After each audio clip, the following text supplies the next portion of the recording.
Yeah. Okay, thank you very much.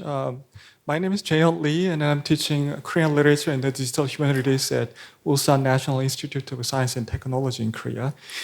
First of all, thank you very much for Professor Godfrey for your wonderful and inspiring presentation.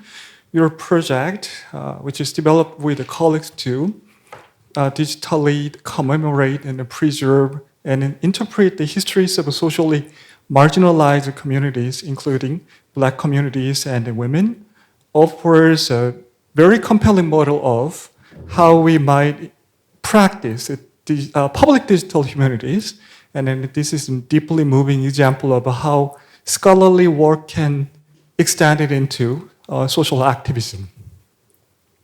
In Korea, too, ordinary citizens who demanded democracy during the colonial period and under the US military regime and dictatorship after the post-liberation years experienced the censorship and oppression by the colonial and authoritarian regimes. So perhaps this is why your work resonates especially strongly with us. And in this regard, I would like to ask a few questions about your ongoing project in mapping the Black digital and public humanities.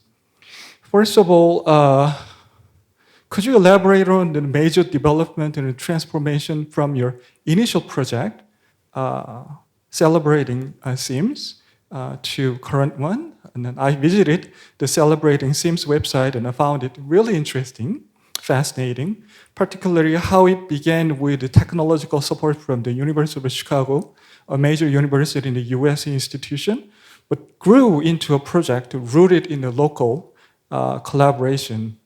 Even more impressive, however, is how the project adapted for use in secondary school curricula and transforming into educational resources. How has the character of mapping BDPH, which began in 2023, evolved from the earlier model of public digital humanities? In your talk, you mentioned that the project is organizing the 650 or 750 nowadays Black Studies project into a relational database. I'm curious about whether this project focus has shifted from the educational one to a more socially engaged one. Second question is about discoveries. So even within the Black studies, there must be many subfields. And then I'm curious what new things you could find, or which areas of Black studies get deeper as you made these subfield areas more interactive through digital scholarship. Or more broadly, what kind of a roles does the Black studies play in these public digital humanities? Since Black digital public studies is still relatively new in Korea, so I'll really appreciate it if you could tell us more about this area. The next, I would like to hear your thoughts on how the ethic of care, which underpin the Celebrating SIMS and nowadays your current project as well, might serve as an intellectual practice practice of resistance to authoritarian governance. At the 2025 ad hoc conference, Alliance of Digital Humanities Conference keynote, Professor Rupika Risam expressed a similar view that concept of care, understood as a mutual regard and compassion, can extend beyond the individual engagement to foster broader forms of social solidarity. Yet, given the current suspension of NEH funding for DEI-related project, and I wonder how the concept of care can move beyond the ethical or theoretical principles to become a practical force that sustains the creation of intellectual ecosystem connecting marginalized communities. That's my question to Professor Godfrey and Professor 김바로 선생님. 네. 네, 한국어로 할까요, 그러면? 네, 한국어 버전으로 그러면은 말씀을 드리겠습니다. 네, 한국 공공데이터 관리에 관한 법의 변화 과정을 짚어주시고, 그다음에 동아시아에서 축적한 여러 학문적 데이터베이스 사례를 참고한 한국의 인문학 데이터 구축에 관해서 구체적으로 제시를 해주셨는데요. 제가 그렇게 조금 특히 주의해서 본 부분은 그 국립중앙도서관에서 진행하고 있는 국가서지 링크드 오픈 데이터 부분하고 그다음에 중국의 그 CBDB 프로젝트, China Biographical Database예요. 그래서 이 둘을 참고를 한 Korean Database, 그러니까 KBDB, Korea Biographical Database 프로젝트를 지금 제안하고 계신 걸로 느꼈는데요. 근데 이제 국가 서지 링크드 오픈 데이터를 기반으로 해서 그런 데이터베이스를 만들려면 굉장히 여러 가지의 과정을 겪어야 할 것 같거든요. 어려운 과정들일 텐데, 왜냐면은 국가 서지 데이터베이스는 정말로 그냥 서지 데이터만 제공을 하는 거고, 수많은 인력들이 거기에 투입이 돼서 필요한 정보들을 뽑아내가지고서 연결을 수작업으로 시켜야 되는 거잖아요. 그랬을 때 이거는 이제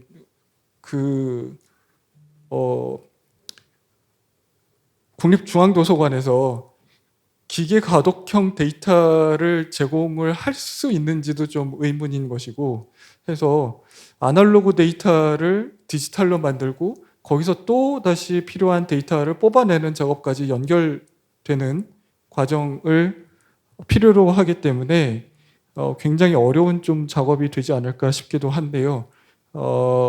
혹시 이에 관해서 구체적인 플랜이나 비전이나 이런 것들을 가지고 계시면 좀 설명해 주시면 감사하겠습니다. 그리고 최효진 교수님, 네, 말씀 잘 들었습니다. 한국에서 디지털 아카이브가 구축되고 서비스를 제공할 때 생기는 여러 가지 윤리적인 문제, 특히 이제 소유권과 어떤 공공성의 딜레마적 상황에 대해서 굉장히 폭넓게 사례를 짚어주셨습니다. 맨 마지막에 말씀하신 부분이 특히 눈에 띄었습니다. 결론에서 제언하신 기록을 사유화된 자산이 아니라 사회 전체를 위한 공동의 신탁물로 보자고 하신 부분에 저는 크게 공감을 하고요. 근데 그럼에도 불구하고 현실적인 문제는 여전한 것 같습니다. 예를 들면 이제 연구재단 펀딩을 받고 아날로그 자료를 PDF로 스캔하고 그거를 아카이브로 만들어 놓은 경우에도 저작권 때문에 그 자료를 공개하지 못한다라고 이야기를 하고 있거든요. 그래서 제가 실질적인 사례를 하나를 들고 왔는데 네, 성대 분들에게는 죄송합니다만 성대 동아시아 센터에서 만든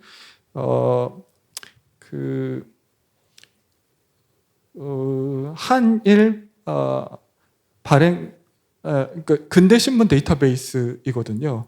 혹시 보셨는지? 네. 근데 거기에 이제 접근해서 연구자가 자료를 다운받으려고 하면 이게 네, 이렇게 뭐 신청서 다운로드라고 나오고 여기 보시면은 네. 그래서 저작권 문제로 이것이 이제 연구자에게 모아놓은 자료 자체도 PDF로 제공을 못하고, 그리고 연구자가 이거를 이제 자료를 받으려면 이쪽에서, 그러니까 기관에서 이거를 다시 복사를 해서 우편으로 우송해 주겠다라고 하고 있거든요. 그래서 아무튼 네, 이렇게 되어 있는데 뭐 우송료는 뭐 한 장당 40원입니다. 이런 식으로 나오기도 하고. 근데 국가의 펀딩을 받아서 만든 자료고 굉장히 각고의 노력을 들여서 만들어 놓은 PDF 아카이브임에도 불구하고 일반 연구자의 접근을 할 때 제한이 생기는 이 경우는 왜 그런 것이며 이 문제를 풀려면 어떤 방식으로 접근하면 좋을지 한번 해결책을 여쭤봅니다. 네.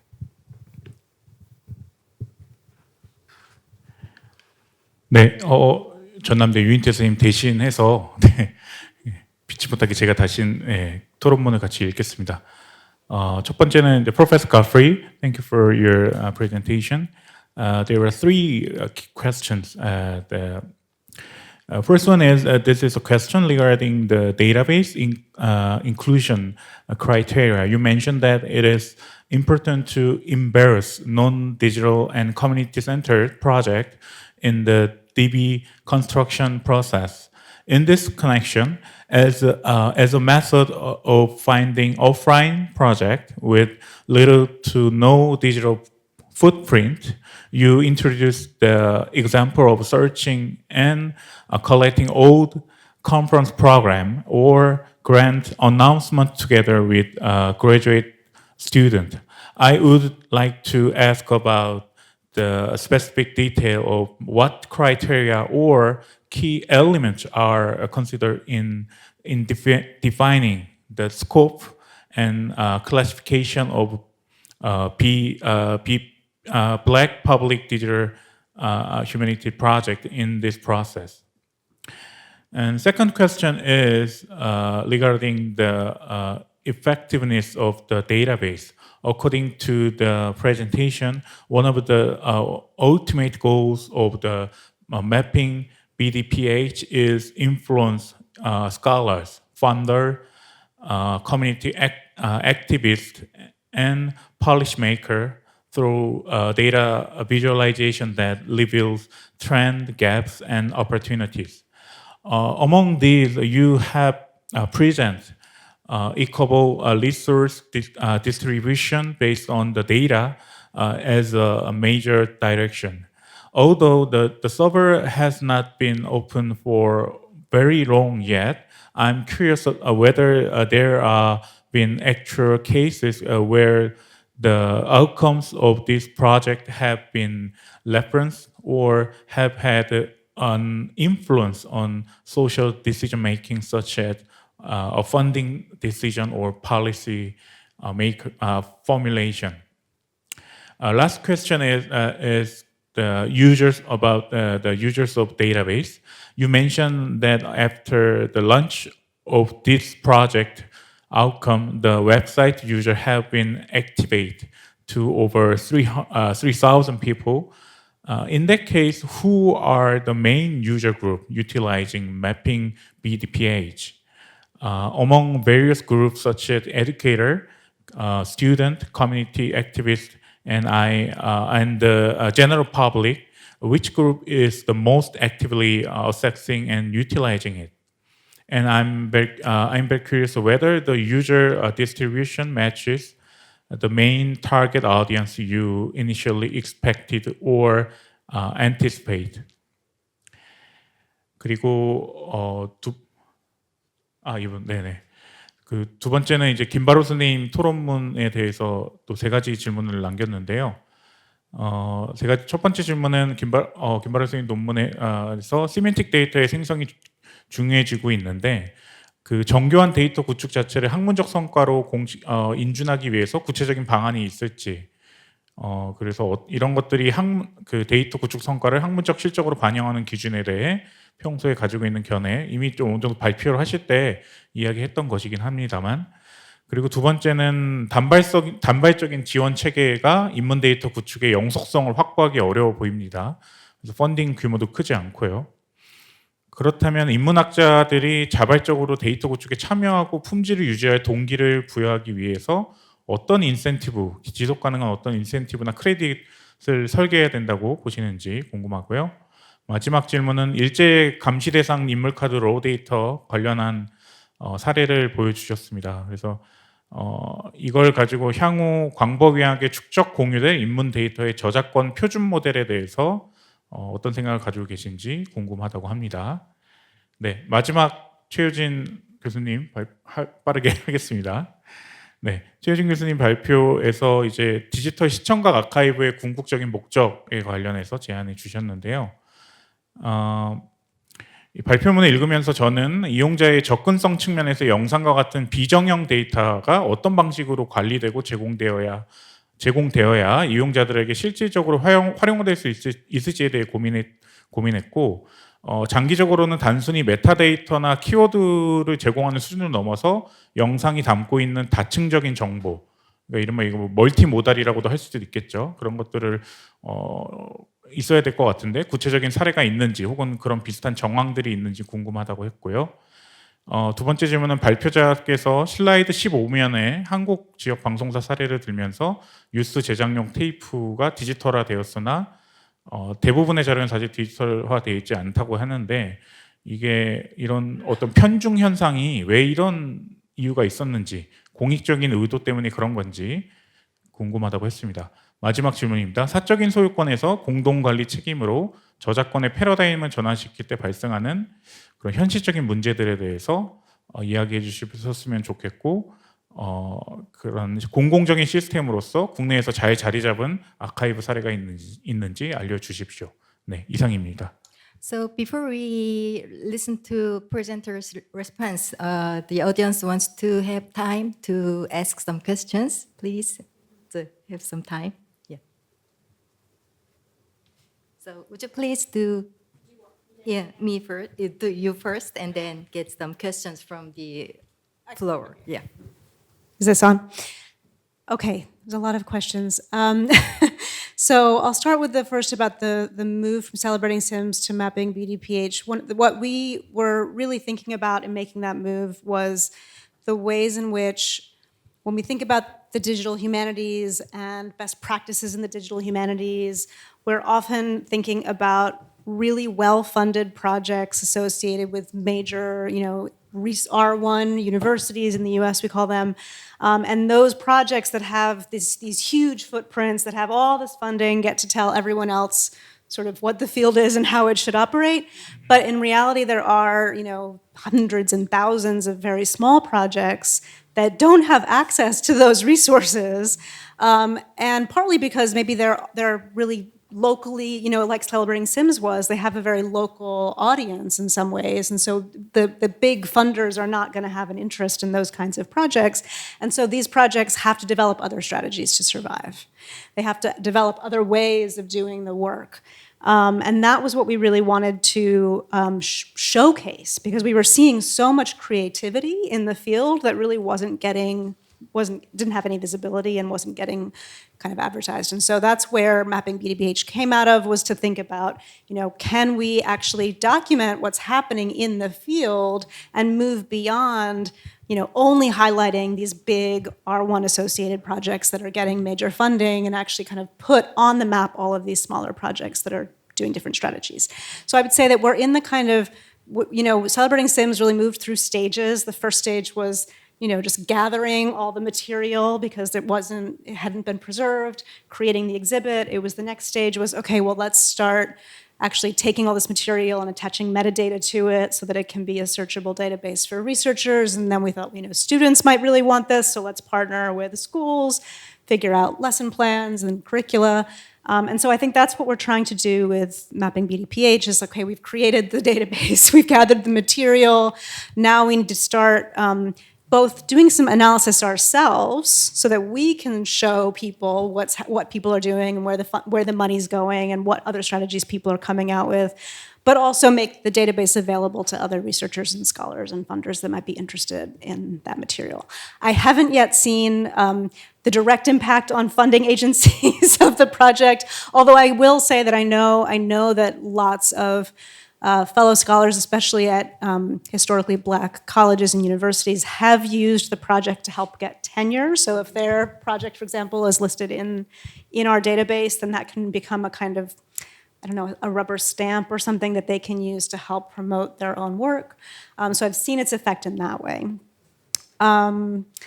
I'd say in terms of how does the ethic of care move beyond the theoretical to the practical, it begins in the practical. That's where it exists, because it's about practice. It's about how you treat people. It's about how you work with people. And so the way that we resist the sort of authoritarian government through the ethic of care, the tool that our current US government is using is money, right? You know, they're taking your money away from you unless you do what they say. And so if we can do things without their money, right, then they don't have that power over us, right? And so I think that's another reason why some of these other strategies that we've already been doing become even more important in the current political environment. I would say that the main users of the database currently, we have a mailing list which is made up of project directors. And so that's really our kind of main users at the moment, is people who are already on the map and who are sharing it with their colleagues and their students. And so a lot of our users are using it. We have librarians that are using it to find people that they want to connect with. We have scholars and professors that are using it in their classes to help their students understand the field or find projects they want to work on. But really what we're thinking about for these next steps in the project is how do we expand that user base beyond our creator base, if that makes sense, right? So how do we make these projects more visible, help these projects become more visible to non-academics, to high school students, secondary students, and to other people who are a little less familiar with the digital humanities, kind of bring it outside of the academy, if that makes sense. And so one of the things we're thinking about is you know, how-to guides, like how to use the site, how to find things, but also going through the database again to find all the projects that actually have lesson plans attached to them, right? And then we can make a kind of discovery tool on our website so that teachers can find the projects that are already speaking to high school audiences. So things like that. Yeah. Did I run out of time? And I guess in terms of like how do we define the projects, we do have a glossary of terms on the website that we use to define projects. Public humanities projects can be a little, you know, murky in terms of where do you draw the line. But we are typically thinking about cultural heritage projects. Most of them have some kind of, you know, they're projects that are using the tools of the humanities to do work for and with the public. So there's often a humanities scholar attached to them, but we do have a lot of projects in there that are kind of amateur historians and community historical heritage groups and things like that that can also kind of make a claim to doing work in the public humanities. 네. 저는 여기 진행 요원 스텝이기도 해가지고 이미 끝날 시간입니다, 사실. 끝날 시간인데 지금 진행이 되고 있어서 매우 마음이 불편합니다. 그래서 아주 빠른 속도로 답변을 하려고 했는데 제가 꺼버렸네요, 창을. 이런 그냥 기억나는 대로 설명드리도록 하겠습니다. 한국 역사인물 데이터베이스 만드는 거 사실 엉망진창으로 만들려고 그러면은 지금 당장 한 일주일 만에 만들 자신이 있습니다. 근데 데이터 자체가 너무 엉망입니다. 데이터 형식적으로도 내용적으로도 혹은 둘 다 문제 있는 경우가 너무 많습니다. 이미 데이터는 많습니다. 그 모 기관에 있는 혈연 정보 빼고는 그 혈연 정보조차도 그 모 기관에서 이제 서버 유지가 안 돼가지고 공공기관으로 이전하거든요. 이전 작업 중이고 그래서 다 공공 데이터에 있습니다. 근데 공공 데이터에 있다고 좋은 데이터는 아닙니다. 그래서 그것들을 다 모아서 해야 되는데 그러려면 솔직히 말해서 소위 말하는 요즘 소버린 AI라고 불리는 것을 통해서 한국 역사 인물은 한국에 대한 데이터죠. 당연히 중요할 수밖에 없습니다. 그 얘기를 할 수밖에 없다고 생각을 하고요. 빠른 시간 내로 하려면 소버린 AI와 같은 거를 주장하면서 정부의 돈을 받아서 대형으로 지을 수밖에 없습니다. 그리고 최소한 연내 몇십억 정도 받아가지고 진행을 하는 게 맞을 겁니다. 그게 아니라면 저 개인적으로는 그냥 마음 편안하게 한 20년 보고 제가 정년하기 전까지만 기본적인 토대를 만들면 되지 않을까라는 생각을 하면서 그냥 쬐끔쬐끔한 프로젝트로 야금야금 만들고는 있습니다. 그래서 그 크게는 그 두 방향이 있고 개인적으로는 1번 방향을 누가 하든 제가 하든 뭐 딴 사람이 하든 할 수밖에는 없다고 생각을 합니다. 그 다음에 두 번째 얘기는 이제 사실상 보상에 대한 얘기로 들립니다. 보상에 대해서는 이거는 저희뿐만이 아니라 비즈니스 쪽에서도 충분히 고민을 하고 있는 부분입니다. 생성형 AI 쪽에서. 왜냐? 생성형 AI의 학습 데이터를 끊임없이 인간의 저작권이 있는 혹은 저작권의 위험이 있는 거를 쓰고 있는데 이거에 대해서 보상을 해주고 싶어요. 사실 생성형 AI 쪽에서도 마치 우리가 음악 스트리밍 서비스를 이용하면 그거에 상응하는 저작권을 받듯이 말이에요. 근데 이거는 아직까지 명확하게 되어 있지는 않습니다. 다만 지금 현재 보통 생성형 AI 학습 데이터에서 문제가 되는 거는 생성형 AI의 알고리즘 로직상 얘가 대답하는 어떤 사실이 어떤 학습 데이터를 토대로 했는지에 대해서 얘기하기가 매우 어려운데 제가 생각하는 방식은 RAG 방식이기 때문에 그나마 기본적인 카운팅이 조금 더 계산하기 좋지 않을까라는 생각을 하고 있습니다. 예, 빨리 끝내라고 해서 끝내겠습니다. 저도 빨리 끝내야 되는 거죠? 예, 답변 저도 한국어로 해보겠습니다. 너무 궁금하네요. 어떻게 영어로 번역되는지. 네, 테스트 해보셔야 한다고 해서 토론에 대한 답변은 한국어로 하겠습니다. 먼저 이재현 교수님께서 말씀해 주셨던 그 연구재단 펀딩 받은 자료인데 왜 이렇게 보기 어렵게 해놓느냐. 이거는 그 성대 그 연구소만의 문제만은 아니고 대부분의 사실 경험하실 거예요. 대부분의 공공 펀딩으로 이렇게 만들어진 이 많은 그 자료들이 보기 어렵게 보지 말라고 이렇게 만들어 놓은 게 굉장히 많죠, 사실은. 근데 저도 연구 계획서를 써본 경험이 있지만 서비스 계획까지는 제가 알기로는 그렇게 구체적으로 쓰지 않습니다. 네, 이거 쉽게 보게 만들어야 된다라는 것까지는 쓰지 않아서 잘 정리해서, 그러니까 이제 연구자니까 이제 보기 어려운 것들을 잘 정리해서 디지털화해서 공개하겠다 정도까지는 이제 그 연구 계획에 보통은 들어가는데 이용자가 잘 쓰게 하는 것까지를 연구 계획으로 보지는 않는 것 같아요. 일반적인 토대 연구 체계 안에서는. 그래 지금 그게 이제 우리나라 제도권 연구의 문제라고 생각하고요. 그 제도권 연구에서 이루어지는 그런 문제를 좀 지적하고 싶었고요. 사실은 예. 근데 거기서 거부를 할 때 이유가 저작권 이슈 때문에 못 보여준다 이렇게 나오는데 거기서 말하는 저작권이 뭔지를 제가 잘 모르겠어요. 그러니까 저작권이라는 거는 자료가 이렇게 있으면 자료가 무상으로 취득된 거일 수도 있고 아닐 수도 있는데, 예, 무상으로 취득된 거일 수도 있고 아닐 수도 있는데 그 자료에 대한 그 저작권자들의 권리를 말씀하시는 것 같아요. 제 생각엔 그렇습니다. 예. 그래서 그러니까 신문도 신문 제작자가 있잖아요. 신문사가 있잖아요. 그러니까 신문사의 권리를 얘기하는 거겠죠. 신문이라고 한다면. 근데 근대신문 TV를 그러는 건 조금 윤리적으로 이상하네요. 네. 네, 조금 이해가 아까 그 일제 강점기 그거랑 좀 비슷한 상황인 것 같고요. 그리고 예, 그래서 일반 연구자들이 하고 일반 이용자들의 이용이 제한되는 경우가 굉장히 많은데 사실 제가 이 연구를 계속 하고 있는 이유 중에 하나도 이제 그런 퍼블릭 액세스를 조금 더 윤리적으로 활용하게 할 수 있도록 하는 고민을 하고 있기 때문에, 그리고 또 그것이 시청각 기록에서 조금 더 그런 문제가 많이 벌어지고 있습니다. 아마 사진이나 영상을 공개한다고 하면 더 이런 일이 많아질 거예요, 앞으로. 그리고 콘텐츠의 내용 활용 문제를 이제 오늘 오시지 못하셨지만 류인태 교수님이 토론문을 미리 주셔서 토론 내용을 조금 준비를 했습니다. 말씀하셨던 대로 정보 접근성을 좀 접근하는 문제가 가장 고민이 돼야 될 것 같습니다. 인포메이션 액세스에 대한 고민을 거의 대부분 아카이브에서 많이 해본 적이 없는 것 같습니다. 아카이브 쪽에서는 그래서 서비스 메타데이터를 잘 준비해야 된다라는 말을 쓰기도 합니다.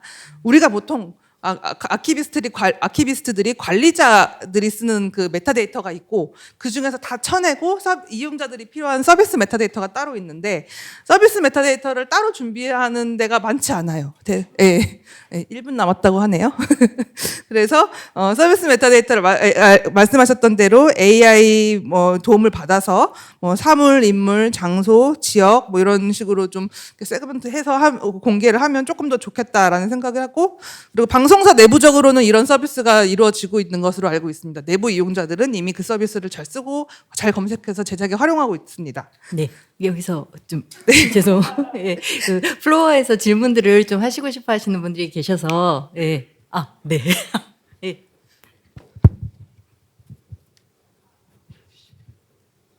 So I'm really sorry. I'm gonna make my question really short. So please don't hate me. And I have a question for Mali. Okay. First, thank you so much for doing such important work under this hostile political situation in the U.S. And I'm sure you have lots of partners from black communities, right, local communities.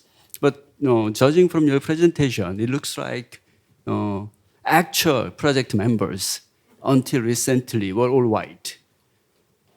So that's what I noticed. And the question I may ask is, can it be truly inclusive then? Because if I start, say, project about Native American language or community, the first thing I will do is to compose the project members, maybe 50% from Native American communities. But in your project, I was a little,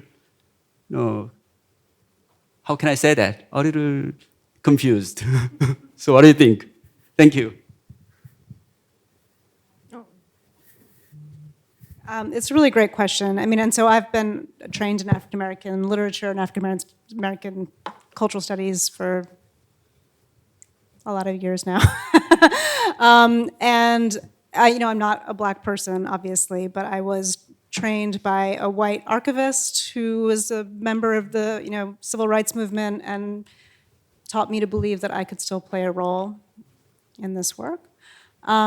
The Celebrating Sims project began with 2 white faculty members and an advisory board of about 15 Black community members. And so I didn't put all of their photographs on the screen, but they were as much authors of that project as we were, in fact, more so. But we are working at a predominantly white institution where, especially when I started, there were relatively few Black faculty and a kind of minority of Black students. And so we have always been trying to find ways to make sure that our Black community partners and Black colleagues and Black students are authors of the work, while also understanding that they can have allies, and that we can be good allies to them, right? And so our new team, the new team is now me, Courtney, and Fawn Amber Montoya. So it's. So, I'm really excited to be working with them in the next stage of mapping BDPH. In particular, Fawn Amber Montoya, who is of Mexican American heritage, is going to be helping us think about this Latin American issue and how we might think about Spanish and linguistic diversity inside of the project. So that's something that we are always thinking about, and I think it's a really great question, and it's one of the reasons why I'm so committed to making sure that whenever I do work in this, I'm doing it with as much care as possible. Thank you and congratulations. And do you have more questions? Just one. 질문 하나만 딱 더 받을게요. 혹시 질문 있으실까요? Yeah, good. Perfect.